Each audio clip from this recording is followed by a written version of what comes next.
Hello, my dear. Today we're going to talk about shifting the curves that you saw last week. And when you do the graphs for today's session, make sure you do them with your hand on paper and do a neat job of them. Today's question is, taxi drivers must have a permit in order to operate. Agree or disagree? And again, you have to explain what incentives are involved in this event, what is being sacrificed, and what alternatives there are.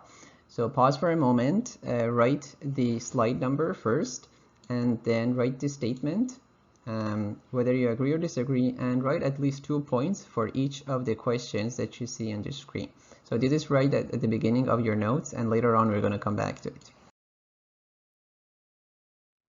Let's begin with demand. So we're going to talk about demand shifters. They are also called shocks. So these are the things that will shift or shock the demand. These are the events which make the people purchase more or sell of a product at any given price. And remember that assumption that we had that we always need to have for any kind of prediction, ceteris paribus, or all things being equal. Okay, so you need to know what this ceteris paribus means. If you don't like the Latin, you can write the English, that's fine. But whenever you do questions, it has to be there whenever you make any prediction. So the first demand shifter, which is the most important, is tastes and preferences. Anything that makes a product more or less popular. So it has to do with popularity. So some good examples are education. So education affects the taste of people for something. So when people learn about gender roles and human rights, for instance, that affects their tastes and preferences. Another one which is related is public awareness. So things related to environmental preservation, like disposable coffee cups, these are really useful and they affect the people's demand through their tastes. Okay, this is super important. Inclination is a matter of education. Okay, and the solution to environmental problems is consumer awareness. If people are more aware, they're going to consume things that are more healthy and they're more environmentally friendly. Okay, another relevant concept here is reviews. So online reviews, they affect the tastes of people. If you want to buy something and you see it has very low review, then you have less preference for it. Another one is advertisement. So that's the big thing. It affects the demand through affecting the people's preferences. So this is basically showing you how things work in the world. Another one is fashion. So if a celebrity, let's say Beyonce, starts wearing a hat, and she does that a lot, by the way, then everybody would like to buy that stupid hat, right? So the celebrity advertisement or the celebrity behavior affects the people's preference for something. And you have weather. So for instance, if you have a very hot summer, the demand for ice cream would go up. Okay, so you can imagine there are some weathers which are favorable for, let's say the summer is favorable, sometimes it's the winter. So pause here, record the slide number, write a one-sentence summary of this slide, and then jot down a few points for yourself. Another demand shifter is price of related products, and there are two types of it. One is substitutes in consumption, and those are two products that can be consumed instead of one another. They serve the same purpose. Like what? The best example is Coke and Pepsi. It's classical. Or you can think of movie tickets versus Netflix. And you have a bunch of blanks here. So when you take notes, you have to write the blanks here. So you have to fill it in. Think about what is a substitute for hamburgers, what is a substitute for STM, substitute for coffee, skis, and butter. Okay. Another example is Android versus Apple. Okay, so things that are similar in nature, but they're different companies or different versions of it. Okay, now what's going to happen if the price of one of them changes? Let's look at Coke and Pepsi example.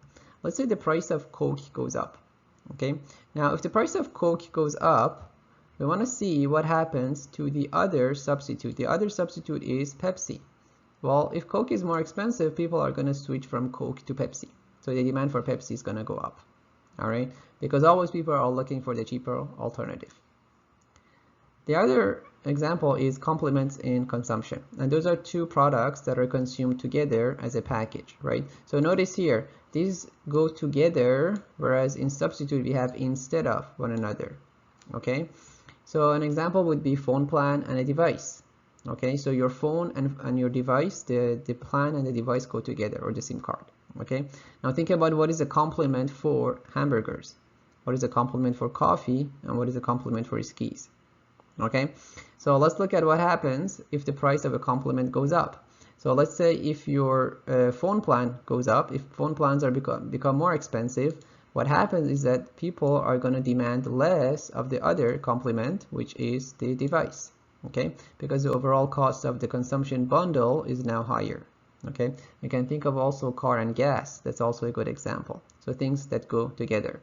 Okay, make sure that you pause here and you record this slide number and then write one sentence summary of this slide. Also make sure you fill in the examples that are not filled. So you have to come up with your own example. Your notes have to be complete. Here's a good way of remembering substitutes and complements, because I know some of you are like, oh no, what's going on here? All right, so if A and B are substitutes, remember it's Coke and Pepsi, right? We are talking about A or B. You buy either this or that. If A and B are substitutes, let's say hamburger and fries and cola, what you have is A and B. All right, so notice the or and, these are the logical notation. So it's a very simple way of remembering. Other examples are, let's say coffee and tea, they're substitutes, but coffee and sugar, they're complements. All right, so pause here. You don't need to write a one sentence summary, but I would say write the idea of and or and record this slide number. A very simple demand shifter is population. If there are more people around, there's going to be more demand, right? Simply because there are more buyers in the market. So an example of that would be immigration or birth rate, which in the long run is going to affect the level of demand. But even in the short run, because kids have their own needs. Another good example of a demand shifter is permanent income.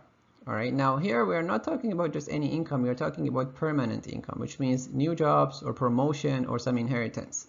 So a little bit of money, that's not going to change the behavior of buyers much, but if it is something ongoing, something that's going to be long run, then that's going to affect the demand, right? So that the idea of permanent income was developed by my hero, Milton Friedman, a very bright economist. So if the income goes up, what's going to happen to demand? If people have more income, they're gonna buy more, right? Now let's pause here for a moment. Can you think of anything that you would buy less of if you had more income? So if you were to be rich, is there anything that you would stop buying, right? Now, as it turns out, there are two kinds of goods. There are some things that we buy more of when we have more income, and there are some things that we buy less of when we have more income. Most of the things are of the first form, which are called the normal goods. But there are some exceptions, and those are inferior goods. Okay, so it can be defined as things that people would buy less of them if they had more money. So those are inferior goods. Consumed because people can't afford better alternatives. It's due to budget constraints, not desirability. In other words, people just can't do something else, right? So they're stuck with it. These are usually generic, low-quality products. Okay, so some examples are like used clothes, inner city housing, or Kool-Aid. So used clothes, there's a market for used clothes, but who buys them?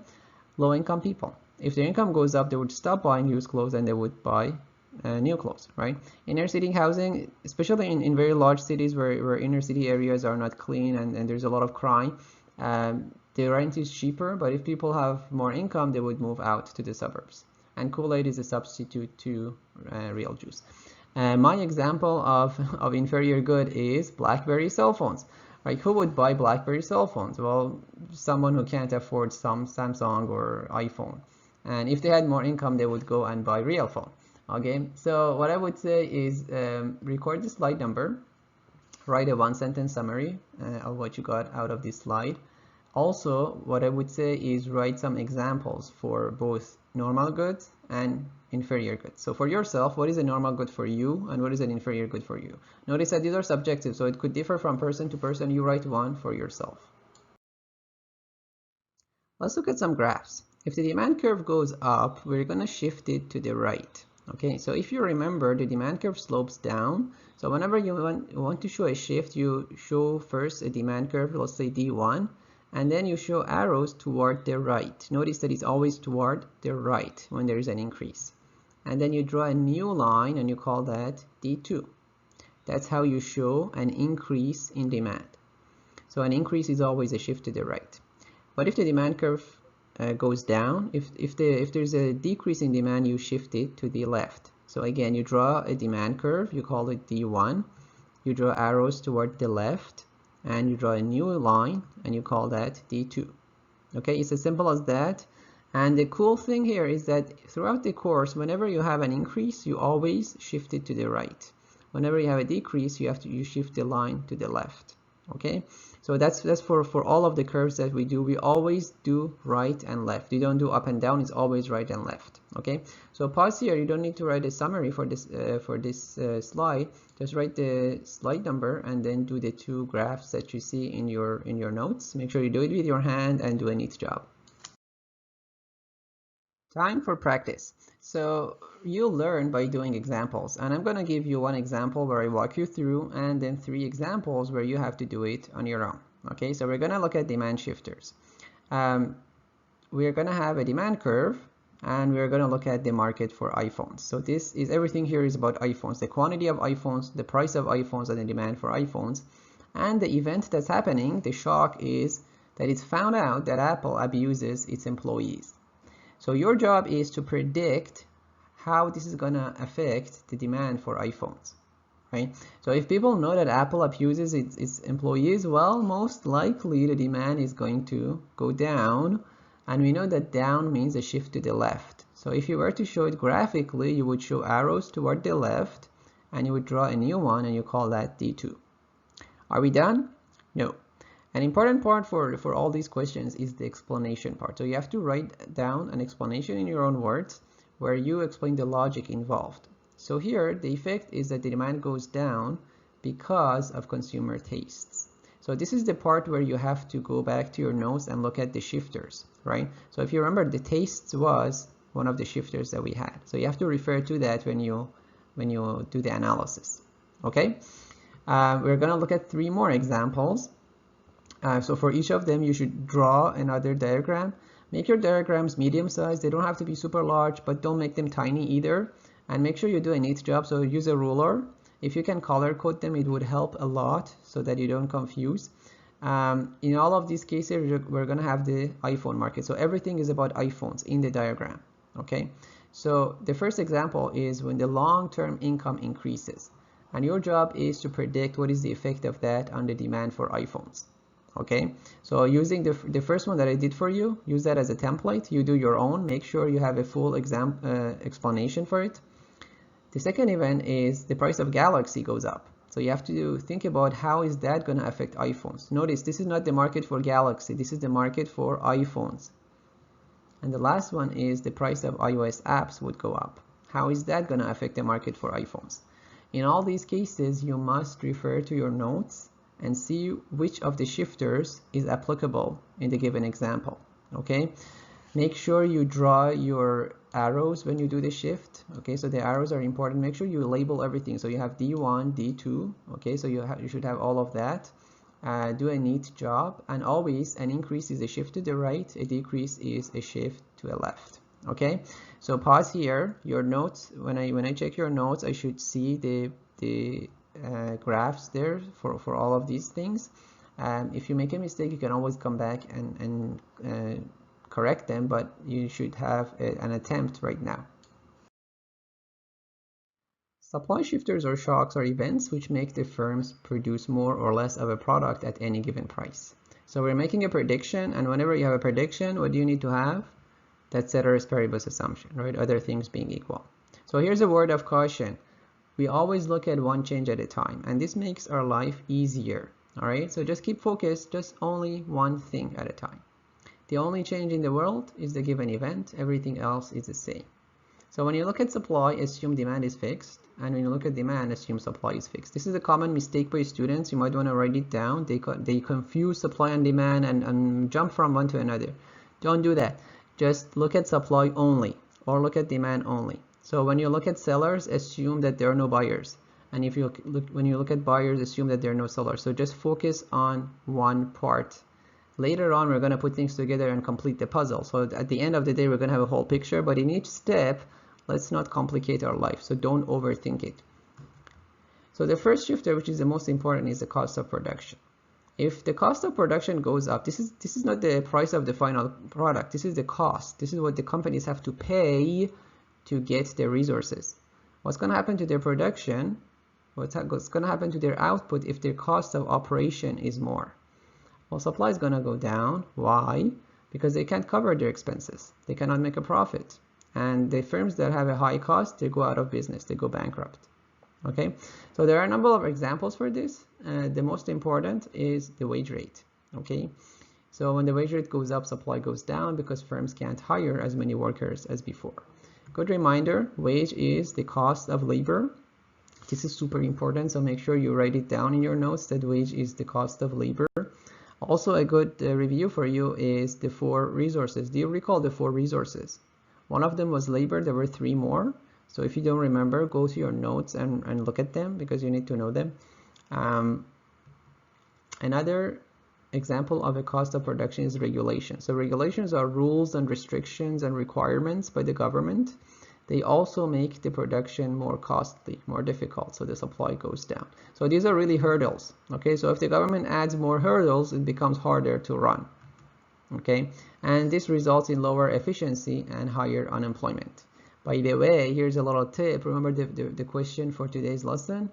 Here's a little tip for that. Okay, so pause here, record the slide number, write a 1-sentence summary for this slide, and write a couple of notes before you move on.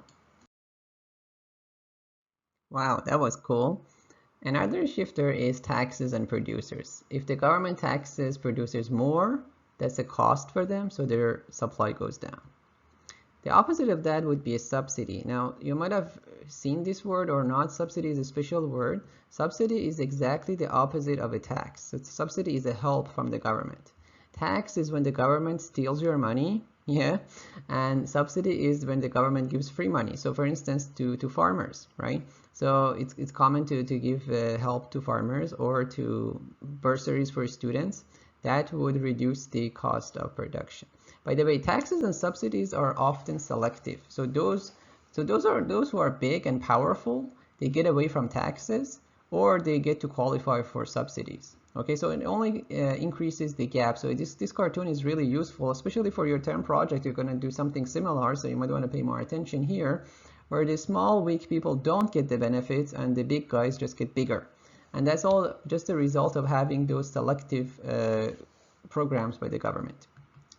So it reduces our competition and lowers our efficiency. Okay. Another shifter is technological improvement. And because of that, supply goes up because it means you get faster and more efficient production. So better technology is the same as faster and more efficient production. So one good example of that is internet. So the internet really was a revolution in all industries, okay? And it made it much easier to communicate. So technology lowers the unit cost of production. So effectively, technology also reduces to the cost of production in a way. It also lowers the price for end users. So the consumers are also better off because the price of the products would be cheaper for them. So we're going to produce more goods and services, and the firms can hire more workers if they have better technology. So sometimes this is also another important thing. You might want to note this, and for your term project you need it actually, that technology is not bad for the workers. Sometimes students think that, oh, technology is going to take, we're going to be replaced by a machine or something. Well, maybe in some very rare cases, but overall, technology enables the firms to hire more workers. They can save on their costs, so they can expand their business.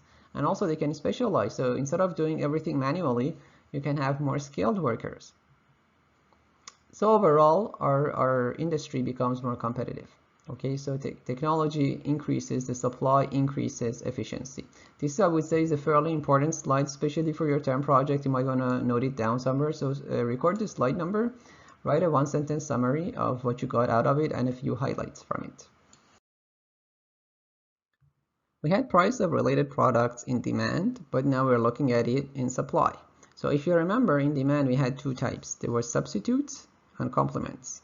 Okay, here we also have substitutes and complements. So substitutes in production are 2 products that can be produced instead of one another because they require the same material or the same inputs. Okay, so this is a little bit tricky, so watch out guys. Students sometimes mix the demand and supply side.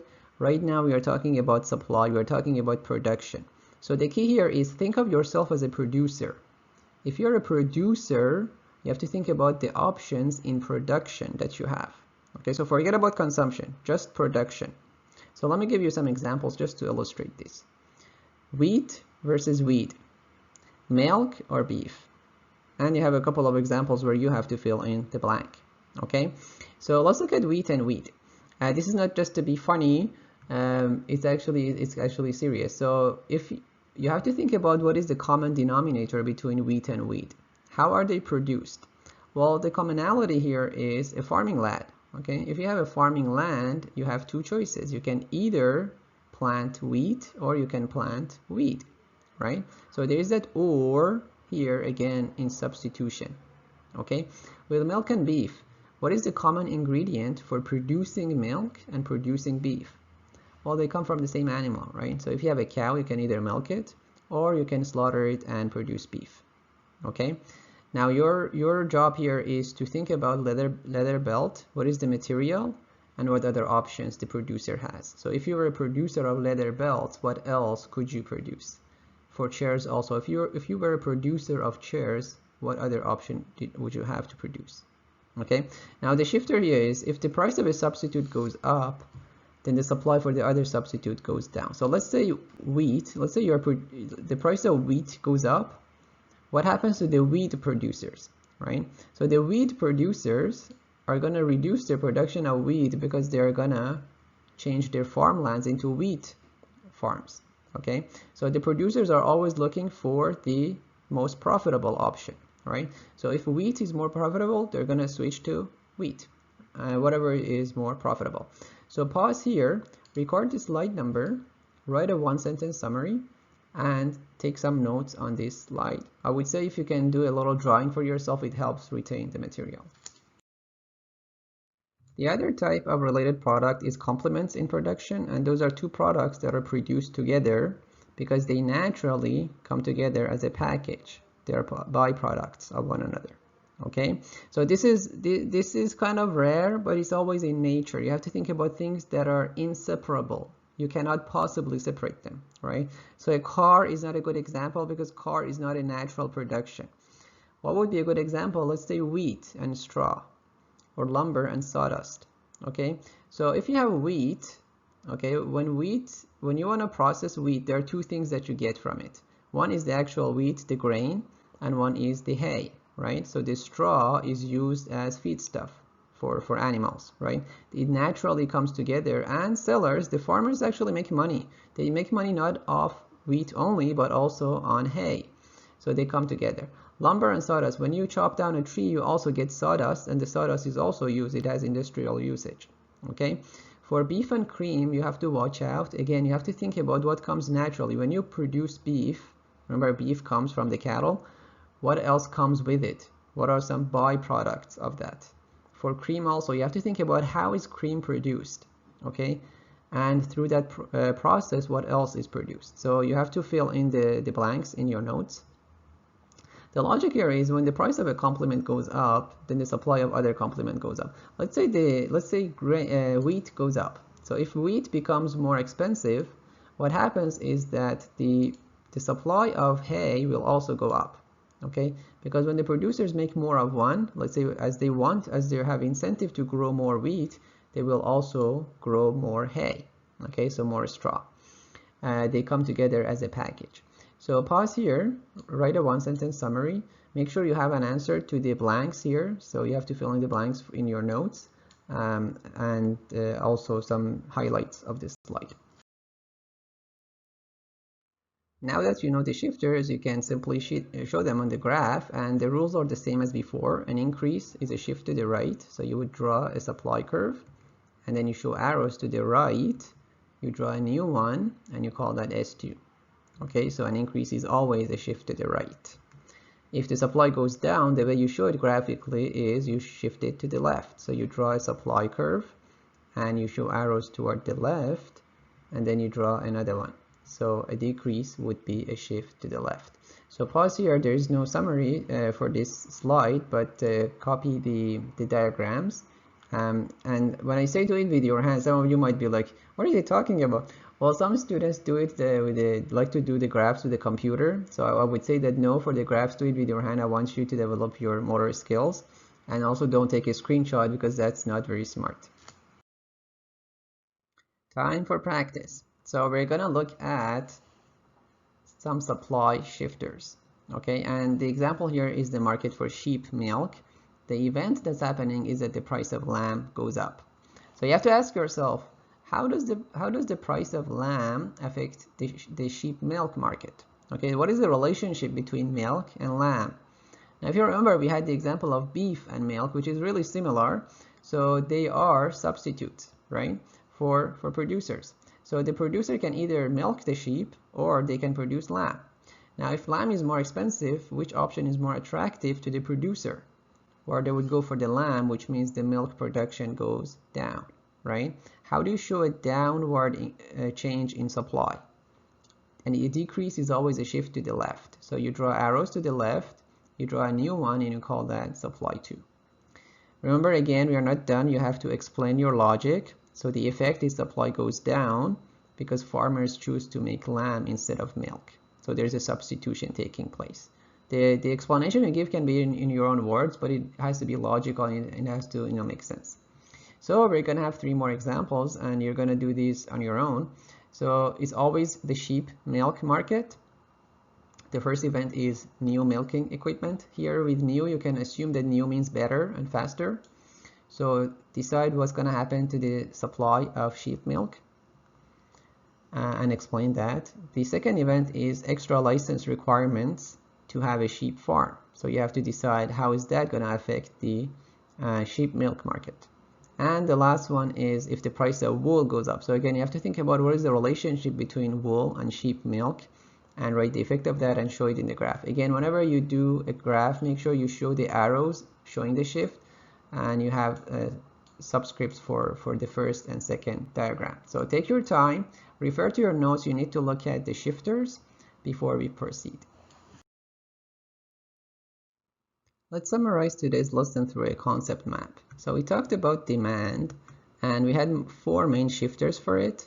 So these are items which shift the demand curve. And we talked about supply and 4 main items that shift the supply. Okay. Whenever there is an increase, it shifts to the right. Whenever there is an increase for supply, it also shifts to the right. So increase is always a shift to the right. Now notice that I have shortage and surplus in brackets that I think is useful to note.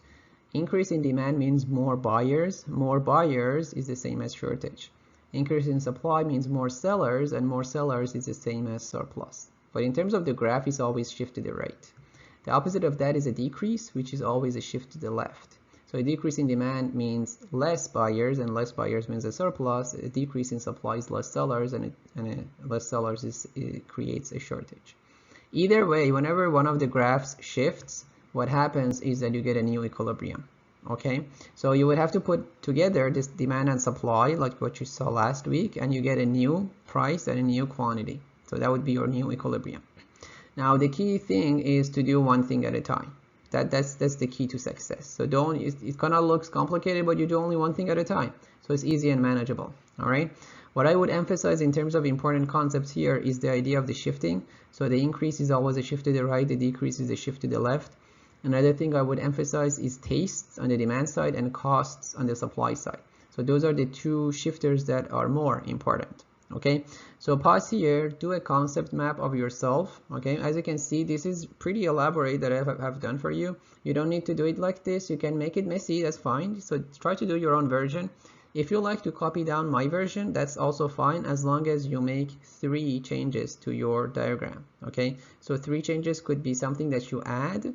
So for instance, as you notice, I haven't included all of the demand shifters here. So you can add something of your own. Or change some of the wording or change some of the lines. Okay, so you have to make 3 changes. I need to see your creativity as we go on with this process.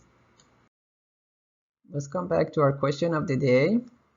So you have to pause here for a couple of minutes, answer the same question one more time at the end of your notes, or you can put it at the beginning underneath your initial answer.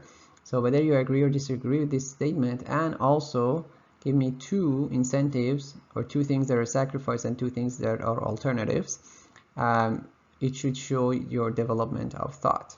All right, so pause here before I show you the sample answer. A good answer by a student on a test was the incentives could be to limit competition because of the interest of the taxi drivers. So taxi drivers would like to have less competitors with them. Something being sacrificed could be affordable transportation for the people and also efficiency. And some alternatives is let Uber reviews control the quality. So that would be a market solution. Let's have a free market with greater quantity at a lower price. Okay, so that would be a result of competition. Again, these are advanced answers. By the time you get to the test, you're expected to be able to analyze events at this level. Right now, it's okay, whatever thought that you have. If you like these ideas on the screen, you can write them down, but make sure you use your own words and always follow your own ideas. Have a great day.